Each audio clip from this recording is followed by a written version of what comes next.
Hi, welcome to Word Insight. God is good. And yes, today we'll still continue with our topic, little foxes that spoil our vines, and we'll be talking basically on Cain today, from where we stopped the last time. We were discussing Cain and we're saying that he allowed jealousy to push him to actually committing murder. And before he actually committed the murder, God pointed it out to him that he was allowing the sin of jealousy to consume him. And yet, he still did not pay any mind to it. That is who God is. He will always forewarn us. And that's what he did with Cain. Because even despite his insulting offering to God, God still felt compelled to let him know that sin was at his door and it was knocking at the door of his heart. And God was adjuring him that he should be careful, because before he knew it, the sin will enter and it will consume him. Which means that even in our deepest states of sin, God still cares so much about us that he would still show us so much love and concern. And that's what God did to Cain. But even despite that, Cain still ignored the warning that God was giving to him, and he allowed that sin of jealousy to come into his heart and totally consume him, to the point that he actually committed the sin, and the sin of murder. And even after he did commit that sin, he still wouldn't take the blame for it. When God was asking him about Abel, he was like, am I my brother's keeper? Of course, you are your brother's keeper. I wish we all had this mind that we are all our brother's keeper. Your brother's protection, his security should be in your own hand. Your neighbor should look out for them. You are not on this earth just for yourself alone, or for yourself and your family alone. God put you in the midst of people so that you could also protect them with what you have. If you have the capacity to protect your neighbor, you have the capacity to take care of people, do it. That is why God has blessed you with so much. You understand? But Cain did not see himself that way. Even though his brother was his own blood, Abel was his blood, he murdered him and was still asking God, am I my brother's keeper? Why would you say that? Of course you are your brother's keeper. And not just that, he still would not admit his sin. He preferred that God totally rejected him and cursed him than for him to ask for forgiveness from God. He was so prideful, so proud, so full of himself that he still felt justified that he killed his brother. You understand? That sin had totally consumed him, that to the extent that he preferred to totally disconnect from God than ask for forgiveness from God. In the case of Adam, it wasn't really recorded that he also asked for forgiveness. But after the sin after they were banned and chased out of the Garden of Eden, we understood that he went on to have a wonderful marriage with his wife, and he still brought the children up in the knowledge of God.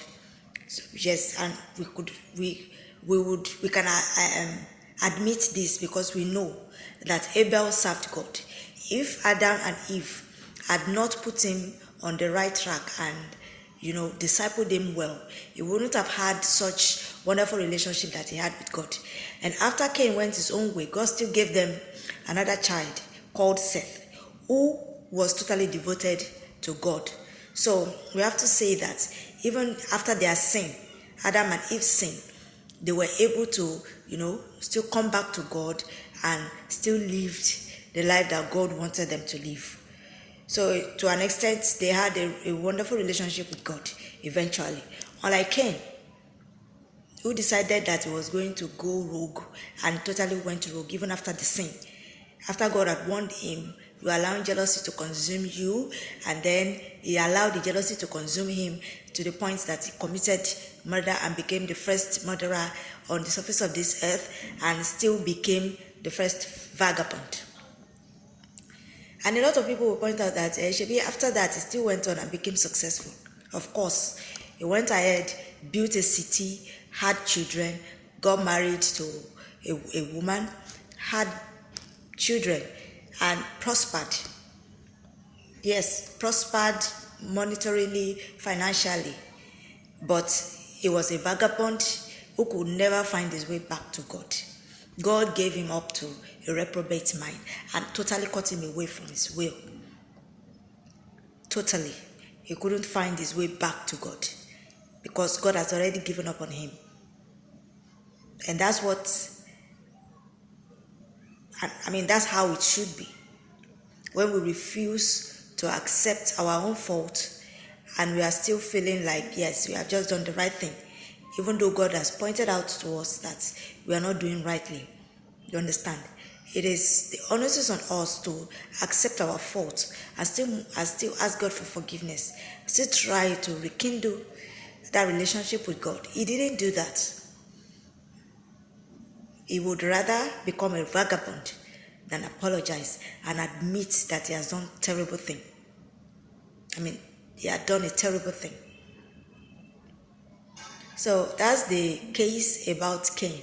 That's how he went about his own and became a vagabond, the first murderer, and then the first vagabond on the surface of this earth. And yes, we still have some Cains today, of course. We have some of his generations today.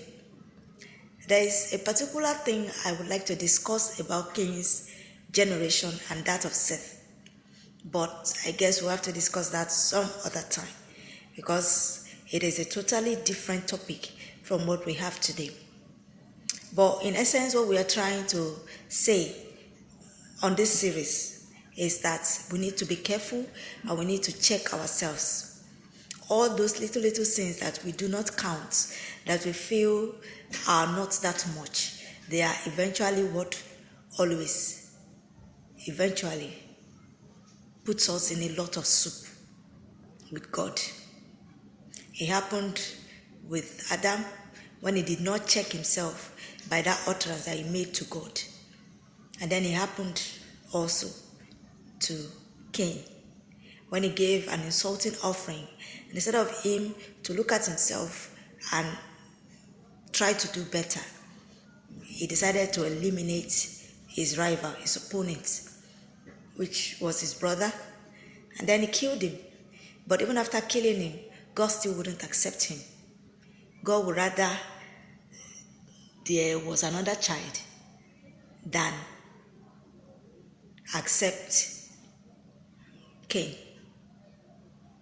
And what happened in between him and Abel? What actually happened was that they were vying for the position of the firstborn son. They were vying for the position of the firstborn son. Cain actually did not value that, just much like Esau. He didn't really value that position. And that's why God took it away from him and gave it to Abel. That offering that the two of them gave was to test who was going to have the firstborn tag, even though it was supposed to be for Cain. Abel fought for it, and God gave it to Abel. And this is what really angered Cain, because he knew that he had lost that position.